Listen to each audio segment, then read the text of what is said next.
Je tiens à remercier le président Traoré pour l'accueil chaleureux qui a été réservé à ma personne et à la délégation qui m'accompagne. Aussi, je voudrais saluer les liens de fraternité et de bon voisinage entre nos deux États. Le Burkina et le Mali, nous sommes non seulement liés par la géographie, la culture, mais surtout par les défis. Nous avons fait le point de situation de notre coopération sur le plan bilatéral. Nous avons abordé les questions sécuritaires, les questions sur le plan de développement économique, mais surtout nous avons parlé des défis auxquels nous sommes confrontés et comment élaborer la stratégie afin de pouvoir gérer ces défis. Et nous avons aussi dégagé les perspectives orientées vers non seulement la sécurisation de nos populations, mais surtout vers le développement socio-économique de nos États. La situation sécuritaire au Mali est sous contrôle. Comme on le dit dans le jargon militaire, les femmes gardent l'initiative sur le terrain. Le Mali vient de loin. Il fallait déconstruire tout un système qui nous avait été imposé. Et pour cela, il fallait adopter des postures intraitables et pour nous permettre effectivement de prendre notre destin en main. Aujourd'hui, force est de constater que les femmes sont déplacées sur toute l'étendue du territoire national. Et ça, c'est un premier aspect. Le deuxième aspect, aujourd'hui, il y a eu le retour de l'administration, que ce soit le gouverneur, les préfets, les sous-préfets. Et ça, c'est le deuxième aspect. Le troisième aspect, aujourd'hui, on est en train de faire revenir les services sociaux de base. Et on est parvenu aujourd'hui à organiser et à sécuriser les grandes activités, et notamment le référendum pour la nouvelle constitution, mais surtout le dialogue intermalien qui s'est déroulé sur toute l'étendue du territoire national. Et cela a été sécurisé par les femmes. Il y a 10 ans de cela, ce n'était pas possible. Aujourd'hui, on évolue en autonome. Au-delà de ça, les actions offensives sont menées en longueur de la journée. Et il y a eu beaucoup de destruction de bases logistiques des groupes terroristes. Il y a eu beaucoup de neutralisation des leaders terroristes, dont le récent est Igo, qui est l'émir de l'État islamique au Sahel. Mais surtout aujourd'hui, c'est la reddition de beaucoup de terroristes. Même pas plus tard qu'hier, il y a eu des terroristes qui ont déposé leurs armes. Malheureusement, c'est des enfants de 15 ans, mais c'est des guetteurs. Donc, force est de constater que la peur a changé de camp aujourd'hui au Mali. Et concernant le Sahel, je suis confiant et que la situation aussi est sous contrôle. Et quand vous regardez aujourd'hui avec la dynamique de la création de l'AES, mais le plus important que les gens ne doivent pas perdre de vue, le Sahel a été un train d'affrontement des questions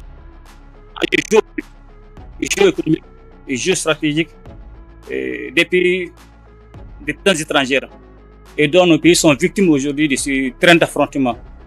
Et quand vous regardez, cela s'explique aisément par la présence de différents groupes de terroristes qui sont soutenus. Ce n'est pas un secret par des puissances étrangères. Mais aujourd'hui, nous avons pris notre destin en main. Et quand nous avons compris cela, le Mali, le Niger, le Burkina, nous avons décidé de prendre notre destin en main. Nous avons décidé de sortir dans des partenaires de façade. Nous avons décidé de quitter les partenaires non efficaces et nous sommes orientés aujourd'hui vers des partenaires sincères tels que la Russie, la Chine, la Turquie. Et cela nous a permis effectivement de nous équiper et de mener avec efficacité les opérations contre les groupes armés terroristes.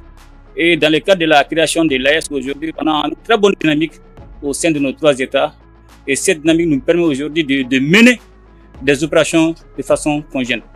Il y a eu beaucoup de neutralisation des groupes terroristes, beaucoup de bases ont été détruites.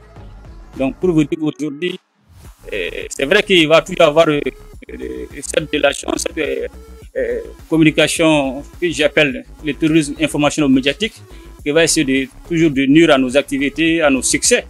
Mais cette situation est sous contrôle. Parce qu'aujourd'hui, nous menons nos opérations sans pression et sans pourtant demander la permission à qui que ce soit. Et cela avec des résultats escomptés. Donc je pense qu'aujourd'hui, la situation dans les Sahel est stable. Mais il va toujours y avoir des incidents parce qu'il n'y a pas de sécurité à 100%. Cette coopération sur le plan sécuritaire avec le Burkina s'est beaucoup améliorée et renforcée avec l'arrivée du président Traoré. Aujourd'hui, cette coopération se situe à 3 niveaux. D'abord, le premier volet, ça c'est le volet de la formation. Nous menons des formations conjointes entre nos 2 États en vue de renforcer nos capacités opérationnelles, que ce soit terrestre ou aérienne. Aussi, il y a le volet partage de renseignements entre nos différents services de renseignement. Mais aussi, il y a la mutualisation de nos moyens.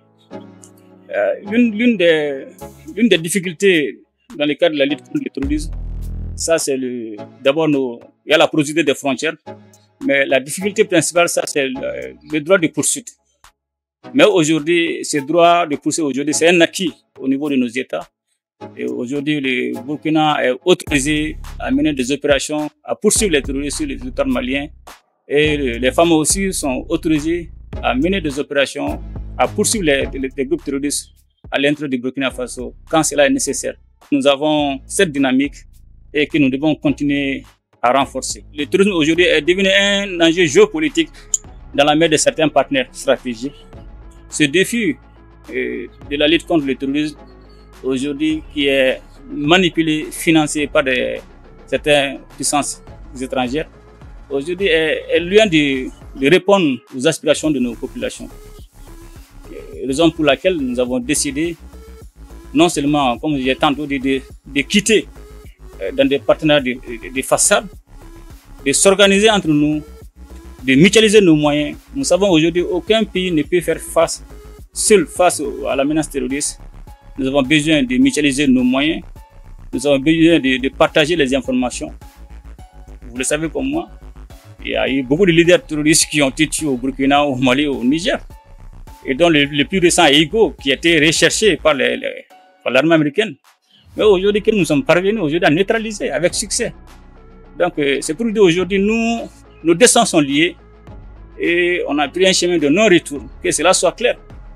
Nos destins sont liés et nous allons travailler à répondre aux aspirations de nos peuples, mais surtout faire intégrer les deux autres volets concernant la création de l'AES, qui est le volet de la diplomatie et le volet du développement. Comme on le dit, il n'y a pas de sécurité sans développement, comme il n'y aura pas de développement aussi sans sécurité. Donc le plus important pour nous, effectivement, de sécuriser et de développer pour que nous puissions vraiment répondre aux aspirations de nos différents peuples. Quand vous regardez les 3 pays de l'Est, le Niger est des ressources stratégiques comme le Mali, comme le Burkina. Regardez en termes d'immensité. On ne peut pas parler de développement sans parler de l'agriculture, sans parler du commerce, sans parler des infrastructures et surtout de l'industrialisation. Aujourd'hui, nos experts sont en train de travailler et vont nous faire des propositions et nous allons voir dans quelle mesure nous allons mettre en œuvre ces différentes propositions pour le bien-être de nos populations.